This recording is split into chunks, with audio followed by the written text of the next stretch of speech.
যারা জন্মেছে, মানে তার আগে ধরুন আমি অভিষেকের কথা বলছি দেখ বোঝবার জন্য, ও জন্মেছে 1987 সালে, তার 2002 এর বয়স কত হলো?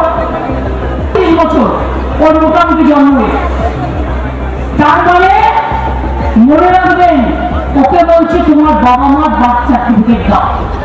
তার মানে কি, যার আজকে 41-42 বছর বয়স, তাদের বাবা মায়ের বার্থ সার্টিফিকেট নিয়ে আসতে হবে।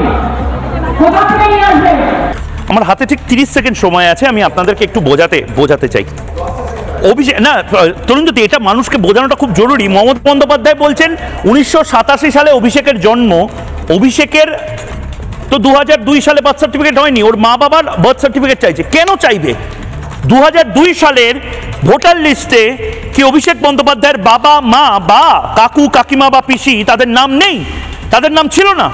মমতা বন্দ্যোপাধ্যায়ের পরিবারই কি 2002 সালে মমতা বন্দ্যোপাধ্যায় যখন জনপ্রতিনিধি ছিলেন, মন্ত্রী ছিলেন, বিভিন্ন সময় বিভিন্ন পোস্টে ছিলেন, এমপি ছিলেন, মমতা বন্দ্যোপাধ্যায়ের বাড়ির লোকই কি তৃণমূল কংগ্রেসকে ভোট দেয়নি?